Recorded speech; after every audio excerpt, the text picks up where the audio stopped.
curso de fisioterapia segundo período. Eu e um grupo de amigas vamos falar sobre a morfologia externa do sistema nervoso central. Esse trabalho foi administrado pela professora Cássia Avilar e o grupo das meninas são por mim, Jordana Guimarães, Yara Campos, Lawane Cardoso e Aniele Alves. Gente, para começar sobre a morfologia externa do sistema nervoso, vou começar falando sobre a terminologia anatômica dele. Ele é dividido em plano mediano, pelo plano sagital, plano coronal e o plano horizontal. O plano mediano ele é o plano que vai dividir o corpo em duas metades simétricas. Temos também o plano sagital, que é o plano paralelo ao plano mediano. Ele divide o corpo em parte direita e esquerda, só que de horizontal eles são perpendiculares aos outros planos e ele vai dividir o corpo em uma parte superior e inferior. O sistema nervoso central está situado ao longo de dois eixos, que é conhecido como o eixo rostrocaudal e também o dorsoventral. A estrutura mais próxima da cabeça ela é chamada de rostral e a mais perto da cauda, que é nessa parte assim do pescoço, ela vai ser chamada de caudal. E próximo das costas é conhecida como dorsal e próxima do ventre vai ser denominada de ventral. Agora eu vou falar um pouco para vocês sobre a medula espinhal, que ela pode ser denominada por esse nome, mas também é conhecida por medula espinal. A medula espinhal, ela tem a função de estabelecer comunicação entre o corpo e o sistema nervoso, né? Ela tem o formato de um cilindro, que é do tecido nervoso, e ela está presente no canal vertebral e ela é envolvida por membranas conjuntivas que vão ser chamadas de meninges. Existem três tipos de meninges que eu vou falar para vocês agora, que são a pia mater, a dura mater e também a aracnoide. O calibre da medula ele não é uniforme, né? E ele apresenta duas dilatações que elas vão ser conhecidas por esses nomes que eu vou mostrar para vocês agora, que é a intumescência cervical e a intumescência lombar. Essas dilatações, que é conhecida por esses nomes, elas correspondem a regiões da medula de onde saem os nervos que inervarão os membros superiores e inferiores do sistema, né? E a extremidade caudal da medula ela é afiliada formando o cone medular. O que é esse cone? Esse cone ele vai ser a porção final da medula, lá perto da cauda mesmo. E ele é percorrido em toda a extensão por sulcos longitudinais. Na face anterior, vão ter duas coisas, que são a fissura mediana anterior e os sulcos laterais anteriores. Na face posterior também é a mesma coisa, vão ter sulcos intermédios posteriores e os sulcos laterais posteriores, né? Esses sulcos laterais são o quê? Eles são os locais onde vão ter origem os nervos espinhais. É de lá que vão começar o surgimento desses nervos, né? E os nervos eles são formados por duas raízes, que é a raiz ventral e a raiz dorsal. A raiz dorsal é a raiz posterior e a raiz ventral é a raiz anterior, né? Na ventral nasce do sulco lateral anterior e a raiz dorsal ela vai nascer do sulco lateral posterior. Bem, pessoal, na raiz posterior vamos ter um gânglio, né? E esse gânglio ele vai receber a denominação de gânglio espinhal. E esse gânglio espinhal é o quê? É um conjunto de células nervosas na raiz dorsal que ela vai estar localizada nesse nervo espinhal. E agora temos também, gente, os funículos anteriores, o funículo lateral e o funículo posterior, que eu vou falar para vocês um pouquinho. O funículo anterior, ele fica localizado entre o mediano posterior e o sulco lateral posterior. E esses fascículos, ele também tem um que é conhecido por grácil, o fascículo grácil ou também fascículo medial. E temos também o fascículo cuneiforme, que é o fascículo lateral. O funículo anterior ele fica entre a fissura mediana anterior e o sulco lateral anterior. Temos também o funículo lateral, que ele fica entre os sulcos laterais anteriores e posteriores, e os funículos posteriores, que são localizados entre os sulcos e as informações que vão chegar até o nosso sistema nervoso, né? E nos fascículos estão os feixes de fibras nervosas que conduzem o impulso nervoso em direção ascendente ou também descendente dentro da medula espinhal.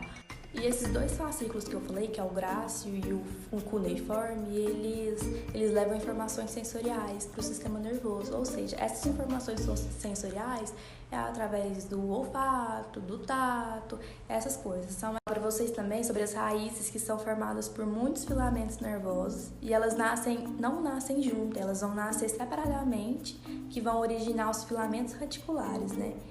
E a porção da medula que vai dar origem a um par de nervo espinhal, e o segmento medular tem essa função de originar um par de nervo espinhal através da porção da medula. Existem vários segmentos, como também podem existir vários nervos espinhais. E cada segmento ele vai receber um nome, né, do nervo correspondente, como podem observar se vocês pesquisarem numa imagem na internet da medula espinhal, cada parzinho de nervo vai receber uma denominação. A medula espinhal é a mais curta que o canal vertebral e ela acaba no nível das vértebras, que é a vértebra L1 e L2. A vértebra L2 ela fica localizada nas vértebras lombares. Se parar para analisar, na medula espinhal tem lá nas vértebras vai ter de C1 a C8 vai ser localizado os nervos cervical. Da parte da T1 até o T12 é os nervos torácicos. Da L1 até L5 vai ser os nervos lombares e sacral. E também até o S1 até o S5 também localizados os lombares e o sacral também. E as três meninges, que é muito importante que ela está localizada também na medula espinhal, que eu falei para vocês, a dura mater, aracnoide e a pia mater. A dura mater ela é a mais externa e também a mais espessa das meninges, né? Ela existe um espaço ocupado por gorduras e veias que vão ser denominados de espaço epidural ou extradural. E ela pode ser usada também para introdução de anestesia. A meninge aracnoide, ela é separada pela dura mater e também por um espaço virtual ou também pelo espaço subdural, que é conhecido assim. E entre a aracnoide e a pia mater existe um espaço subaracnoide, que é onde vai circular o licor. O que é o licor? E esse licor é onde ele fica circulando e ele também faz a separação, né, dos espaços lá.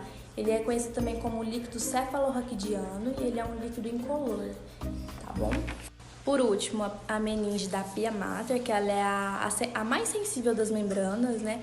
Ela reveste intimamente a superfície da medula e vai formar, quando ela acaba, um filamento terminal. O que é esse filamento terminal? Esse filamento ele tem a textura mais esbranquiçada, ele perfura o fundo do saco dural e ele vai seguir até o hiato sacral, lá no final da coluna, da nossa coluna vertebral mesmo, né? E a pia mater, ela pode ser encontrada entre as raízes nervosas de Caldequina, né? E eu encerro agora a minha parte, vou passar para a Aniele Alves, que vai falar para vocês sobre o tronco encefálico. E é isso, espero que vocês tenham entendido um pouco sobre a medula espinhal. Obrigada! Muito bem, Jordana. E para dar continuidade ao nosso belíssimo tema, eu estarei aprofundando um pouco mais sobre o tronco encefálico. Primeiro, o tronco encefálico, ele pode sim ser considerado como o tronco de uma árvore. Logo, ele também pode ser considerado um bicho de 7 cabeças. Mas não, ele é realmente só de 3. Porque primeiro, diante a nossa divisão anatômica, ele é considerado realmente que tem 3 regiões, sendo elas a primeira, o mesencéfalo, segundo, a aponte e terceiro, o bulbo. Logo, essas regiões são muito importantes. Segundo, pelo ponto de vista funcional, também existe 3 regiões, 3 estruturas bastante importantes, sendo ela a primeira, as grandes vias ascendentes e descendentes, segundo, os nervos cranianos e terceiro, a formação reticular.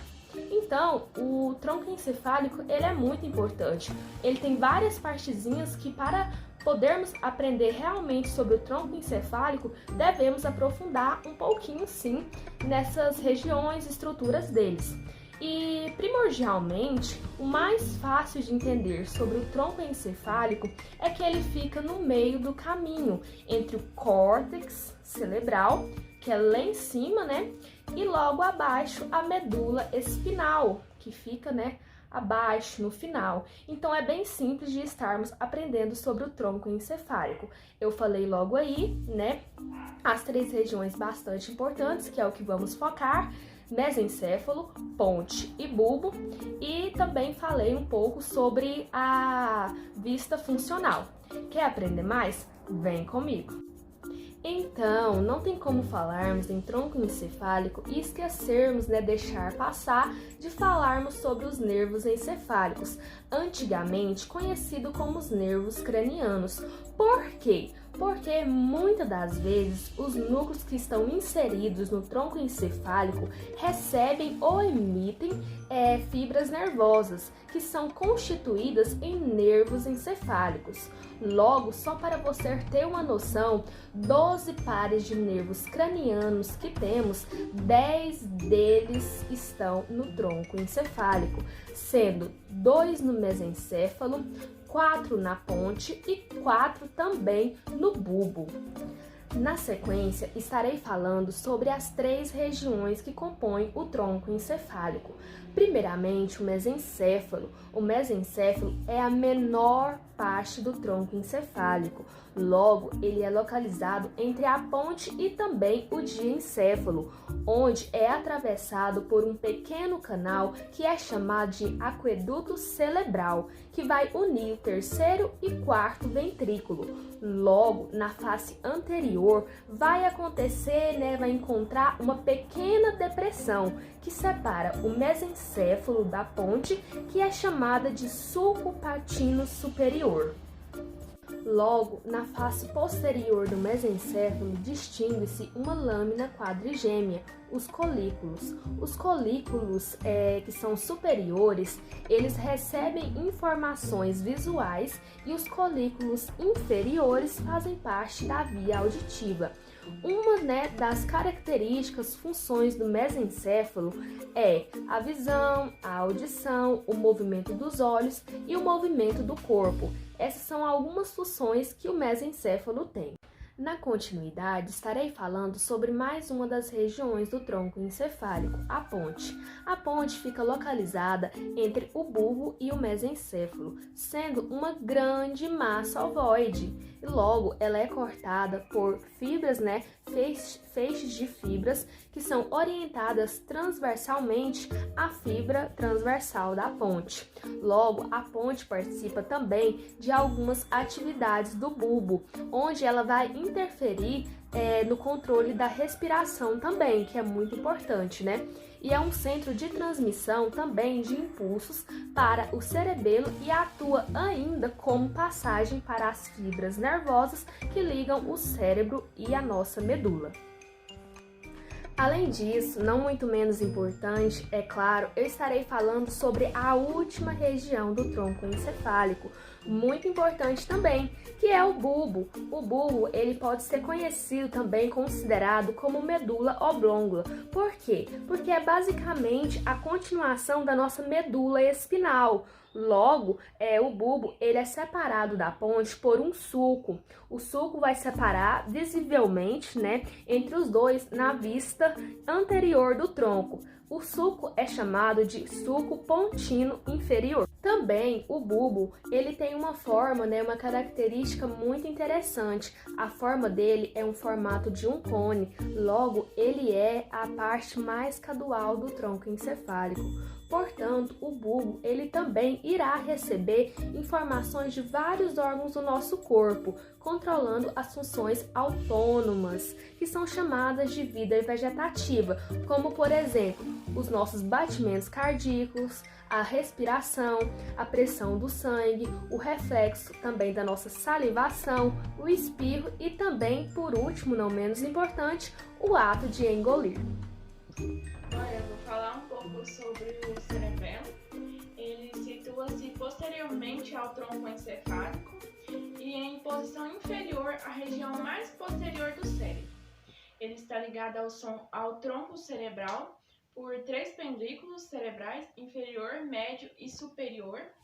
O cérebro tem uma porção mediana, chamada vértice, e 2 porções laterais, que são os hemisférios cerebrais.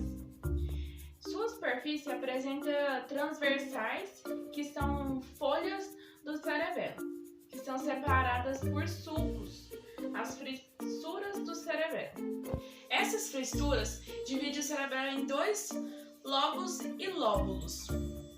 Apresentam uma extremidade, uma substância cinzenta, que é o córtex, e a substância branca, que forma o corpo medular do cerebelo. Vou falar um pouco sobre o cérebro. Ele é a porção mais rostral e desenvolvida do sistema nervoso central, que é derivado das vesículas embrionárias, o diencéfalo e o telêncefalo.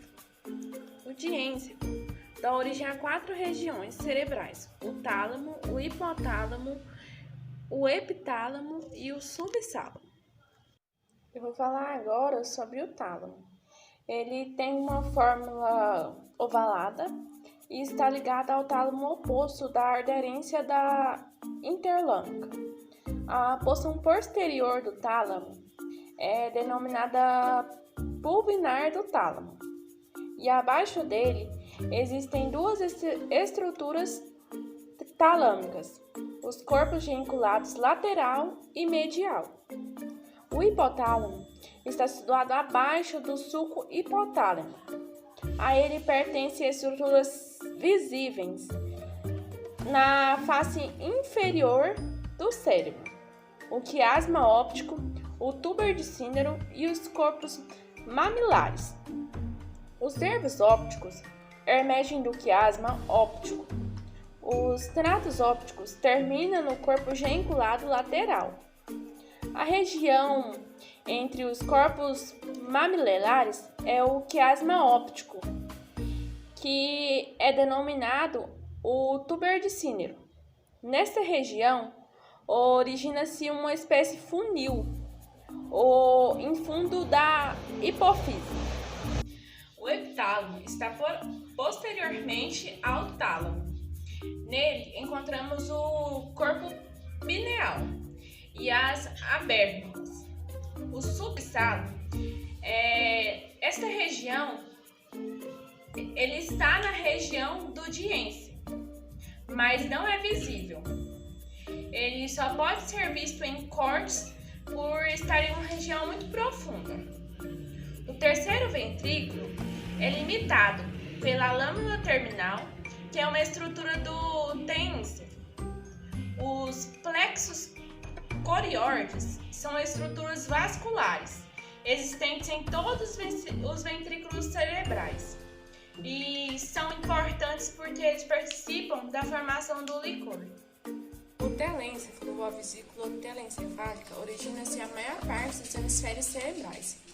Os dois hemisférios cerebrais são separados entre si pela fissura longitudinal do cérebro. O cérebro tem uma superfície irregular e cada hemisfério cerebral apresenta 3 faces: a dorsolateral, a medial e a inferior ou base do cérebro. A superfície de cada hemisfério cerebral é dividida em regiões denominadas lobos, e cada lobo leva o nome de osso suprajacente. São eles lobo frontal, parietal, occipital, temporal e lobo da índice. A face dorsolateral, para delimitar esses lobos que existem a presença de sulcos, podemos notar a presença de um sulco horizontal, um sulco lateral entre os lobos parietal, frontal e temporal. O lobo occipital delimita-se como o lobo parietal através do sulco parieto-occipital, que é visto pela face medial do hemisfério por uma depressão. O lobo da ínsula é visto como abrindo as bordas do sulco lateral. No lobo frontal existe um sulco paralelo ao sulco central, o sulco pré-central. Entre esses dois sulcos está o giro pré-central, a principal área motora do córtex cerebral. No lobo parietal, posteriormente ao sulco central e paralelo a ele, existe um sulco pós-central. Entre o sulco central e pós-central está a área somestética do córtex. Essa região é responsável pela sensibilidade de todo o corpo. É o córtex sensorial primário. Na parte inferior e posterior do lobo parietal está localizada a área da interpretação da linguagem verbal. No assoalho do sulco lateral existem também giros. Aí está ligado o centro cortical da audição. face medial, essa face está bem evidente entre o corpo caloso. É formada por fibras nervosas que passam de um hemisfério cerebral para outro. É a comissura. A comissura é um cruzamento de fibras nervosas dentro do sistema nervoso central. Outra comissura importante nesta região é a comissura anterior.